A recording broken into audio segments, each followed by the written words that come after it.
Hi, welcome to Dr. Onji's channel. Hi there, I'm Juliet Ohimen Intiamwa. You can call me Dr. Onji, and welcome to my YouTube channel. On this channel, I discuss topics related to education, career, and personal development, which I call life in between. If any of these are of interest to you, please do well to subscribe and click the notification bell so that you are aware whenever I upload a video. Today's topic is something I've termed the genesis, or how I got full funding for my PhD in US and the lessons learned. So somewhere in 2013, I was chatting with a friend. At the time, I was just about wrapping up my national service in Ghana. So this friend of mine was at the time doing his master's degree at Tennessee Tech University here in the US. So we're chatting, and he was telling me of a new professor who has joined the university and is looking for a PhD student to join her lab.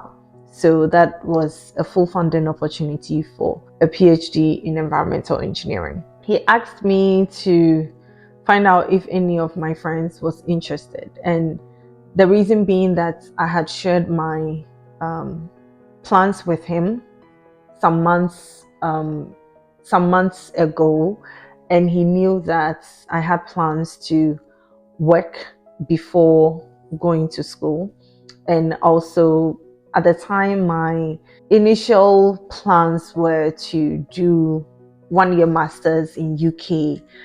I didn't want US schools because I knew that US required like 2 years for their master's programs. I wanted a quick 1 year masters in the UK and work, for some years before, long-term goal, do a PhD. So this friend of mine had this knowledge, or he knew these plans. So he was asking me to ask my friends who will be interested in this opportunity. So I asked my friends. I asked two friends. One was my coursemate and the other was my junior coursemate. So I asked them, and interestingly, my coursemate told me that she was going to do her master's in UK and she was going to get married and then work. So that was her plan. And then my junior coursemate also told me she was actually in preparation. They were preparing to get married. So she was actually making her wedding plans. I was like, whoa, okay. It looks like the two people that I can recommend are all having plans to get married, or let's say they have different plans than taking up this PhD opportunity. So that made me sit back and ask myself, wait, I know that, I have a long-term goal of doing a PhD. And I know that currently my intention is to just do a master's and work for a while before going to do a PhD. This is an opportunity that's coming with full funding, and maybe I should give it a thought. So that was what I told myself, and then I prayed about it as well. I'm a Christian, so I pray about everything. So I prayed about it and I considered it. I had a strong conviction to consider it as well. So I reached out to my friend and told him that, hey, I asked him, what are the conditions for this PhD opportunity? And he told me that, well, you'll need to write or take the GRE. And I was like, okay. He told me that GRE is the biggest hurdle for most students who want to pursue their PhD or master's program. I was like, okay, I'm going to take the GRE. I'm going to write it. And he was like, okay. So my friend was even surprised because he knew that my plans were not to come to US, right? And so he was surprised, but I said, yeah, I'm going to look into the GRE. I'm going to write it. And he helped me with, some materials. And at the time I had started working at Tullow Oil. So I was working and studying for the GRE. I took the GRE first time. I did terrible. It didn't go well. I had below the minimum or the average requirements for the program. So I was like, dang, I need to take this again. So I prepared and took the GRE again.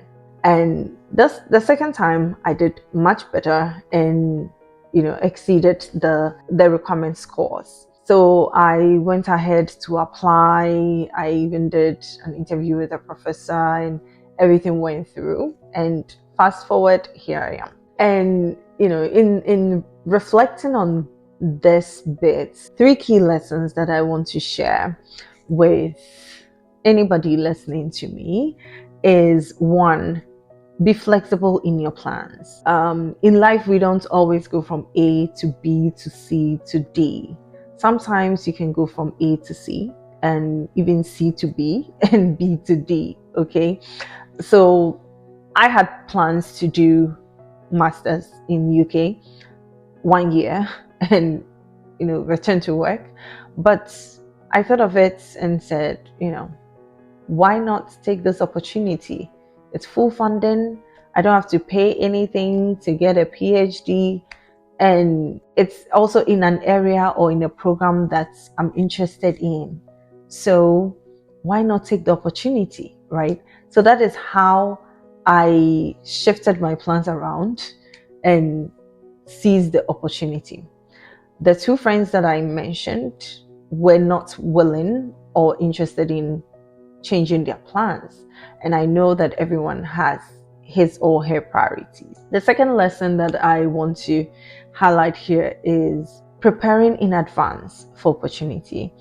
Abraham Lincoln says that I'll prepare and someday my chance will come. So, and you've also probably have heard that when opportunity meets preparation, then there is success. So I had prepared, I'll say partially, by finishing my undergraduate and doing very well, getting very good grades.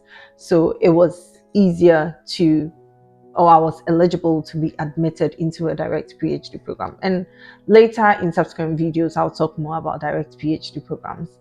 And the other preparation was, being psyched up to take any requirements that was needed for this program. And so whatever you're doing, it's so important that you put your best foot forward to prepare adequately, or whatever you're doing, make sure that you are being the best in it, because you never know the opportunity that will come, right? That the credential you've built is going to make you eligible for that. Okay, so for me, my preparation was doing very well in my undergraduate program, getting good grades, being eligible for this program. In other areas, maybe it's preparing a skill, being very skillful and being prepared in that skill for an opportunity and being very good at it, right? And the third lesson is being willing to do what majority of people do not want to do. My friend had told me at the time that the biggest hurdle for people is GRE. People don't want to take the GRE. And I decided to take the GRE to be able to seize this opportunity. So at the time, if I also wanted to follow what majority of people were doing at the time by shying away from GRE, then this opportunity wouldn't have been mine because it was a requirement, right?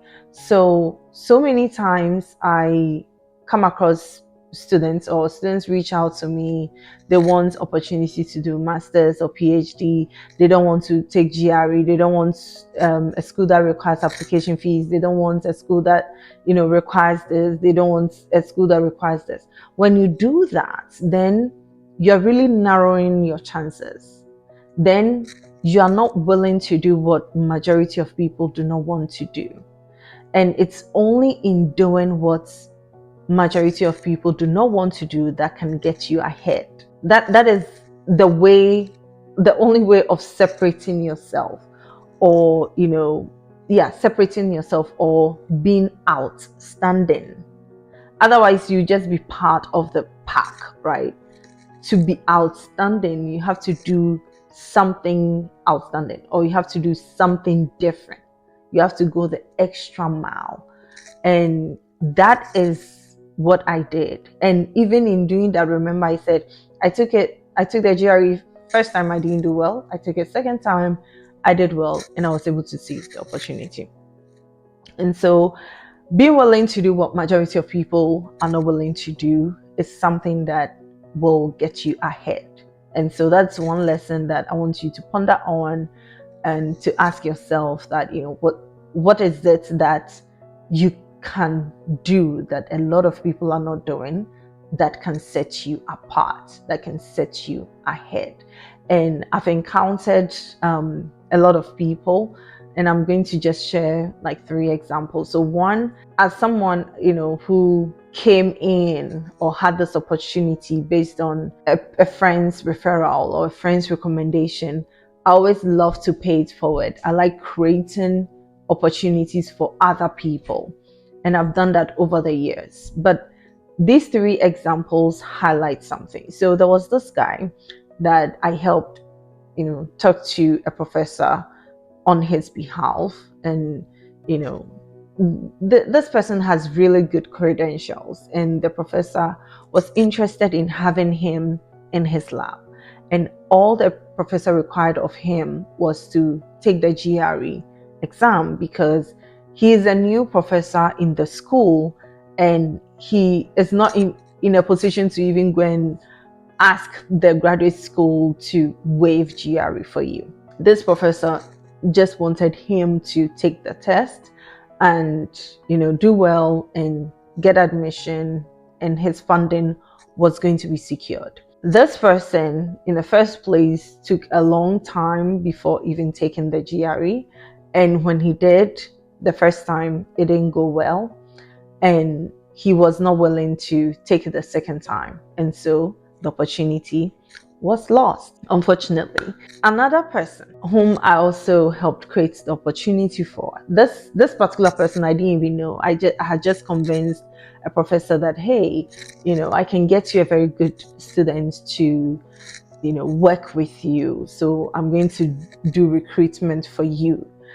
And when I did that recruitment, I saw that this person had prepared for the opportunity. She had very good grades, or very good GPA. She also had taken GRE, which was above our school's requirements, and boom, I just connected her to the opportunity, and great success. She finished her master's program and went on with her life. Another mentee that I'm super proud of any day, also the GRE, or prepared to take the GRE even when she was pregnant, and took the exam few months after having a baby. Like, I personally cannot even think of doing that, right? But it just shows to what extent she was willing to go to make it happen, to chase a dream. Okay. And there are so many examples that I could share, but in a nutshell, what it means, or in a nutshell, what I want to say is, how prepared are you to stand out? And how prepared are you for any opportunity that is coming your way? And how willing are you to move out of your comfort zone? How willing are you to shift your plans, or how flexible are you in your plans? All these are going to matter in how you either seize or miss out on an opportunity. So in the comment section, I'd like to know, have you had to change your plans based on an opportunity that landed on your laps? Have you had to do anything that made you feel like you really went above and beyond to do what majority of people do not want to do, to set yourself apart? Or do you have any lessons learned based on this topic that I've shared, that you want to also share with the community? Until then, see you in the next video. And if this was helpful for you, don't forget to subscribe and click the notification button. Thank you and see you in the next video. Bye. Thank you for watching. See you next time.